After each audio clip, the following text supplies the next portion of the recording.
नमस्कार, आप देख रहे हैं हल्ला बोल टीवी और मैं हूं तान्या सिंह आपके साथ। आपको बता दें कि प्रशांत किशोर की सुरक्षा को लेकर सेंधमारी हुई है और उनके जनसराजों में आक्रोश देखा जा सकता है और उन्होंने इसको लेकर चिंता भी जताई है। क्या है पूरा मामला, बताने के लिए हमारे साथ जुड़े हुए हैं हल्ला बोल टीवी के संपादक दीपक शर्मा। तो आइए सुनते हैं उनसे।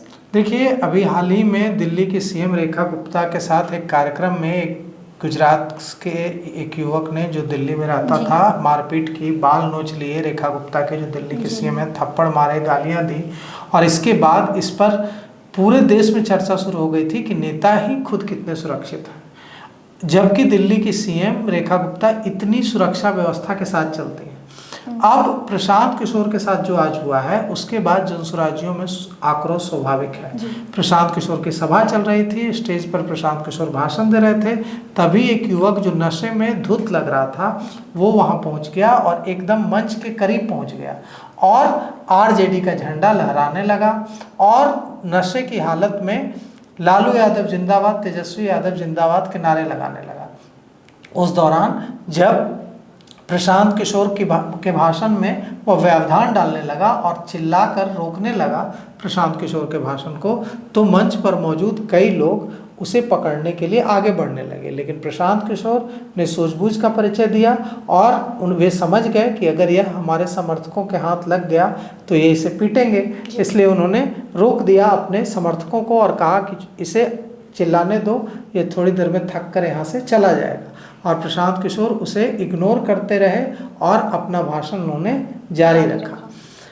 कुछ देर तक, जब तक उस युवक को अटेंशन मिलता रहा, तब तक वह प्रशांत किशोर के भाषण में व्यवधान करता रहा, प्रशांत किशोर के भाषण में बाधा डालता रहा और खूब नारेबाजी करता रहा। लालू प्रसाद यादव जिंदाबाद, आरजेडी जिंदाबाद, तेजस्वी यादव जिंदाबाद। कुछ देर बाद जब वह थक गया तो वहाँ से नदारद हो गया। उसके बहुत देर बाद पुलिस वहाँ पहुँची, पुलिस वहाँ तैनात थी।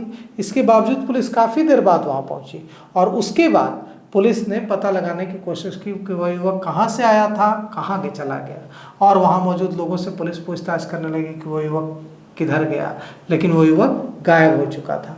तो आप सोचिए कि जब वह युवक नशे की हालत में प्रशांत किशोर के मंच के इतने नज़दीक पहुंच सकता है और इस तरह से नारेबाजी कर सकता है, तो आप सोचिए कि वो अगर प्रशांत किशोर के पास पहुंच जाए, प्रशांत किशोर आम लोगों से मिलते हैं, हाथ मिलाते हैं, अगर वो प्रशांत किशोर के पास पहुंच जाता तो वो क्या प्रशांत किशोर पर हमला नहीं कर सकता था?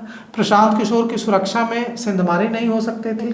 तो यह कितना, देखने में छोटी सी बात लग रही है, लेकिन यह कितनी बड़ी बात हो सकती थी, इसे भी समझना होगा। और प्रशांत किशोर बिना सुरक्षा के पूरे बिहार में घूम रहे हैं, बिहार के विभिन्न जगहों पर जा रहे हैं। तो ऐसे में यह एक बड़ा सवाल है कि ऐसे में क्या अब प्रशांत किशोर को भी अपनी सुरक्षा के बारे में सोचना होगा, क्योंकि वह जिस तरह से, जिस आक्रामकता से प्रशांत किशोर भाषण दे रहे थे और तब वह आरजेडी के एकदम मंच के नज़दीक, एकदम मंच के पास पहुंचकर इतनी जोर जोर से चिल्ला रहा था जिससे प्रशांत किशोर का भाषण रुक जाए।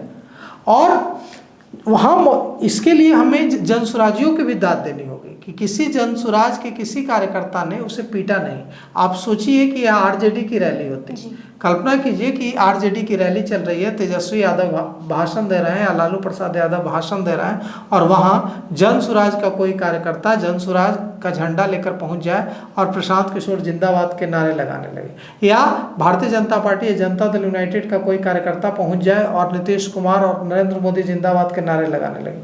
कल्पना कीजिए कि क्या होगा। शायद वो जो व्यक्ति है उसकी यह हालत होगी कि वो अस्पताल के जनरल वार्ड में भी भर्ती होने लायक नहीं रहेगा, आईसीयू में ही उसे ले जाना पड़ेगा। लेकिन जनसुराज के कार्यकर्ताओं ने संयम का परिचय दिया और किसी ने उसे मारा पीटा नहीं, किसी ने उसे पकड़ने की कोशिश भी नहीं की और यह ट्रिक काम कर गई। कुछ देर बाद वह थक गया और नशे का शिकार लड़का, और थक कर जब देखा कि कोई उसकी ओर अटेंशन नहीं दे रहा है, कोई उसे अटेंशन नहीं मिल रहा है, तो और प्रशांत किशोर अपना भाषण दिए जा रहे हैं, गरीबी बेरोजगारी पर बात किए जा रहे हैं, तो थक कर वहाँ से चला गया। और पुलिस हर बार की तरह लेट पहुँची और उसे ढूंढना शुरू किया। तब तक वो जा चुका था और कोई पता नहीं चला कि वो किधर चला गया।